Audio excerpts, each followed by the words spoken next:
నమస్తే అండి. ఇప్పుడు ఓ కథను చెప్పుకుందాం. అక్బర్ చక్రవర్తికి పిల్లలన్నా పువ్వులన్నా మహాముచ్చట. ఏమాత్రం తీరిక దొరికినా మిత్రులతో కలిసి రాజప్రాసాదంలో తన కోసం ప్రత్యేకంగా పెంచుకుంటున్న పూల తోటలో తిరుగుతూ చిన్న పిల్లాడిలా కేరింతలు కొడుతూ ఆనందించేవాడు.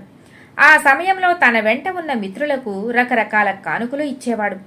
అందుకనే అక్బర్ చక్రవర్తి పూలతోటకు బయలుదేరాడంటే ముఖ్యమైన మిత్రుల మొహాలు సంతోషంతో వెలిగిపోయేవి. ఒక రోజున మిత్రుల్ని వెంటబెట్టుకుని తోటలో విహారానికి బయలుదేరాడు అక్బర్. వాళ్లతో పాటు బీర్బల్ కూడా ఉన్నాడు. అలా సరదాగా కబుర్లు చెప్పుకుంటూ నడుస్తుండగా, బీర్బల్, ఈ లోకంలో మనిషి చేత ఏ పనైనా చేయించేది ఏమిటో ఖచ్చితంగా చెప్పగలవా అంటూ అడిగాడు అక్బర్. ఆశ ప్రభు అంటూ టక్కున చెప్పాడు బీర్బల్. అంత ఖచ్చితంగా ఎలా చెప్పగలవు అడిగాడు బీర్బల్. అవును ప్రభు, ఆశ మనిషి చేత ఎంతటి పనినైనా చేయిస్తుంది, ఇందులో ఎలాంటి సందేహం లేదు అన్నాడు బీర్బల్. అలా మాట్లాడుకుంటూనే అక్బర్, బీర్బల్ మిగతా మిత్ర బృందం అంతా ఆ పూల తోట మధ్యలో ఉన్న సరోవరం దగ్గరకు వెళ్లారు. అవి జనవరి నెల తొలి రోజులు. చలిగాలులు సన్నగా వీస్తున్నాయి. ఆకాశంలో చందమామని మంచు చినుకులు పల్చని తెరలుగా కప్పేస్తున్నాయి. బీర్బల్, నువ్వు చెప్పింది నిరూపించగలవా అని అడిగాడు అక్బర్. అక్బర్ బీర్బల్ గురించి వాళ్ల వెంట వచ్చిన మిత్ర బృందానికి బాగా తెలుసు. వాళ్ళిద్దరూ ఏదన్నా విషయం గురించి వాదనకు దిగారంటే బీర్బల్ చెప్పింది రుజువులతో సహా నిరూపిస్తే గాని అక్బర్ ఒప్పుకోడు. అక్బర్ని ఒప్పించటానికి బీర్బల్ చక్కని రుజువులు చూపించగా మానడు. అక్బర్కు బీర్బల్ ఏం సమాధానం చెబుతాడా అని వాళ్ళంతా ఆసక్తిగా చూస్తున్నారు. నాకు 2 రోజులు సమయం ఇప్పించండి, నేను చెప్పింది నిజమని మీకు నిరూపిస్తాను అన్నాడు బీర్బల్ అక్బర్ వంక ధీమాగా చూస్తూ. బీర్బల్ కళ్ళలో కనిపించిన ధీమాని అక్బర్ గమనించకపోలేదు. సరే, నీకు 2 రోజులు గడువిస్తున్నాను. నువ్వు నిరూపించలేకపోతే నేను కోరింది బహుమానంగా నువ్వు నాకు ఇవ్వాలి అన్నాడు అక్బర్. మీరు కూడా అంతే అన్నాడు బీర్బల్. ఇద్దరూ సరే అంటే సరే అనుకున్నారు. సరిగ్గా 2వ రోజున బీర్బల్ ఒక యువకుడిని వెంట పెట్టుకుని వచ్చాడు. అతడి అవతారం చూస్తుంటేనే ఆ యువకుడు ఎంతో బీదవాడని అర్థమవుతోంది. ప్రభూ, ఈ యువకుడు బీదవాడు.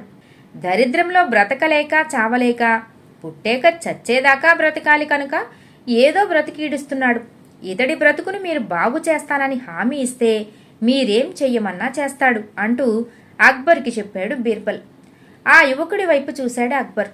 ఆ యువకుడి కళ్ళల్లో తన బ్రతుకు మీద కసి స్పష్టంగా కనిపించింది అక్బర్కి. బీర్బల్ చెప్పింది నీకు సమ్మతమేనా అని ఆ యువకుడిని అడిగాడు అక్బర్. చిత్తం ప్రభు అంటూ చేతులు జోడించాడు ఆ యువకుడు. సరే పద అంటూ ఆ యువకుడిని బీర్బల్ వెంట పెట్టుకుని పూల తోట వైపుకి కదిలాడు. అక్బర్ తోటవైపుకి వెళ్లటం గమనించిన మిత్రబృందం కూడా అతన్నే అనుసరించారు. అక్బర్ సరాసరి తోటలో ఉన్న సరోవరం దగ్గరకు వచ్చి ఆగాడు. అక్బర్ ఏం చెబుతాడా అని బీర్బల్ కూడా ఆసక్తిగా అక్బర్ వైపు చూశాడు. చూడు, నీళ్లల్లో నువ్వు ఈ రాత్రంతా ఉంటే ఒక ఏనుగు మొయ్యగలిగినంత ధనాన్ని నీకిస్తాను అంటూ ఆ యువకుడికి చెప్పాడు అక్బర్. చిత్తం ప్రభు అన్నాడా యువకుడు టక్కున. నేను చెప్పేది ఇంకా పూర్తి కాలేదు. నువ్వు వంటి మీద గోచీ తప్ప మరే వస్త్రం ఉంచుకొని ఈ నీళ్ళలోకి దిగకూడదు. నీళ్లలో నీ తల తప్ప మరే భాగం తేలి కనిపించకూడదు. వీటన్నింటికంటే కూడా ముఖ్యమైనది మరొకటి ఉంది. నువ్వు శరీరానికి వేడి కోసం మంటను కానీ, దీపాన్ని కానీ, నిప్పును కానీ ఆశ్రయించకూడదు. వీటిలో దేనిని అతిక్రమించకూడదు. వీటికి నీకు సమ్మతమైతేనే తక్షణం నువ్వు నీళ్లలోకి దిగవచ్చు అన్నాడు అక్బరు షరతులన్నీ చెప్పి. వీటన్నిటికీ నేను ఒప్పుకుంటున్నాను ప్రభు అంటూ ఆ యువకుడు వంటి మీదున్న అంగీని తీసేసి వెంటనే నీళ్లలోకి దిగిపోయాడు. అక్బర్ కొంతమంది భటులను పిలిచి నియమాలన్నీ చెప్పి జాగ్రత్తగా కాపలా కాయమని కూడా చెప్పి తన మందిరానికి వెళ్ళిపోయాడు.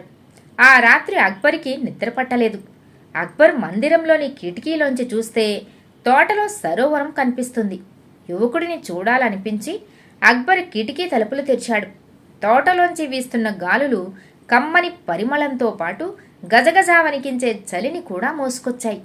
ఓ నిమిషం కంటే ఎక్కువసేపు ఆ చలిని తట్టుకోలేక కిటికీ తలుపులు మూసేశాడు అక్బర్. ఆ కిటికీ మూసేసిన చాలాసేపటి వరకు కూడా చలిగాలికి మొద్దుబారిన అతని శరీరం స్వాధీనంలోకి రాలేదు. అయ్యో, ఒక్క నిమిషం పాటు చలిగాలిని ఇంత దృఢంగా ఉంటేనే తట్టుకోలేకపోయానే. అలాంటిది ఆకలి దప్పులతో సరైన పోషణ లేక బక్కపల్చగా ఉన్న ఆ యువకుడు శరీరాన్ని గడ్డకట్టించేంత చల్లగా ఉండే ఆ నీటిలో రాత్రంతా ఉంటే అతని ప్రాణాలు పోవటం ఖాయం. బీర్బల్ని ఓడించటానికి అమాయకుడు ప్రాణాలు బలిపెట్టాలా అంటూ ఆలోచనలో పడ్డాడు అక్బర్. ఆ ఆలోచనతోనే ఆ రాత్రంతా నిద్ర లేకుండా గడిపేశాడు. మర్నాడు ఉదయం సూర్యోదయం అవుతుండగా అక్బర్ హడావిడిగా సరోవరం దగ్గరకు వచ్చి చూశాడు. తను వెళ్ళేటప్పుడు నీళ్లలో ఎలా ఉన్నాడో అలానే ఉన్నాడా యువకుడు. రండి ప్రభు, మీ రాక కోసమే ఎదురు చూస్తున్నాను. తమ ఆజ్ఞ అయితే ఆ యువకుడు నీళ్లలోంచి బయటకు వస్తాడు అన్నాడు చెరువు గట్టునే ఉన్న చెట్టు కింద నిల్చుని చూస్తున్న బీర్బల్. నువ్వెప్పుడొచ్చావు బీర్బల్? వస్తూ వస్తూ నన్ను లేపి రాకపోయావా? నీళ్లలో ఉన్న యువకుడిని పైకి రమ్మని సైగ చేస్తూ అడిగాడు అక్బర్. నిన్న సాయంత్రం అలాగే అనుకున్నాను ప్రభు, కాని రాత్రి ఇంటికి వెళ్లటం కుదరలేదు, అందుకనే లేవలేకపోయాను అంటూ సమాధానమిచ్చాడు బీర్బల్. అవును ప్రభు, రాత్రంతా బీర్బల్ ఇక్కడే కూర్చొని ఆ యువకుడినే చూస్తున్నారు అని చెప్పాడు భటుడు. ఆ యువకుడు నీళ్లలోంచి బయటకు వచ్చాడు. ఆ సమయానికి అక్బర్ మిత్రబృందం కూడా అక్కడికి చేరుకున్నారు. ఈ యువకుడు రాత్రంతా నీళ్లలోనే ఉన్నాడా లేక బయటకు వచ్చాడా అంటూ భటుల్ని అడిగాడు అక్బర్. రాలేదు ప్రభు అంటూ భటులందరూ చెప్పారు. నీకు ఇలా రాత్రంతా చన్నీళ్లలో ఉండటం ఎలా సాధ్యమైంది అంటూ తిరిగి ఆ యువకుడినే అడిగాడు అక్బర్. ప్రభు, ఈ రాత్రంతా చన్నీళ్లలో ఉండగలిగితే తెల్లారేసరికల్లా నా దరిద్రం తీరిపోతుంది అనే ఆశ మొదటి కారణం. ఇక ఈ చలి నన్ను బాధించకుండా ఉండటానికి మీ మందిరంలో వెలుగుతున్న దీపం మీద నా దృష్టిని ఉంచాను. అందువల్ల నాకసలు నా చుట్టూ ఏం జరుగుతుందో తెలియలేదు అంటూ సన్నగా వణుకుతూ చెప్పాడు. ఆ యువకుడి మాటలు విన్న అక్బర్ మిత్రబృందం, పాదుషా, ఈ యువకుడు మీరు విధించిన షరతులను అతిక్రమించాడు. మీ మందిరంలోని దీపం నుండి వేడిని గ్రహించి తన శరీరాన్ని వేడిపరుచుకున్నాడు అన్నాడొకడు. అవును అవును అంటూ మిగిలిన వారు కూడా వంతపాడారు. బీర్బల్ వంక చూశాడు అక్బర్. అతను నోరు మెదపకుండా ఉండిపోయాడు. నువ్వు షరతుల్లో ఒకదానిని అతిక్రమించావు గనుక నీకు ధనం ఇవ్వటం కుదరదు, ఇక నువ్వు వెళ్ళవచ్చు అన్నాడు అక్బర్. ఆ యువకుడు తన దారిద్ర్యాన్ని తానే నిందించుకుంటూ కన్నీళ్లతో బీర్బల్కి నమస్కారం చేసి అక్కడి నుంచి తల వంచుకుని వెళ్ళిపోయాడు. బీర్బల్, నేను చేసిందే తప్పా ఒప్పా? ఆ యువకుడు వెళ్ళిపోయాక చిన్నగా అడిగాడు అక్బర్. ప్రభూ, నేనిప్పుడు అలసిపోయి ఉన్నాను. నా మెదడు చురుకుదనం తగ్గింది.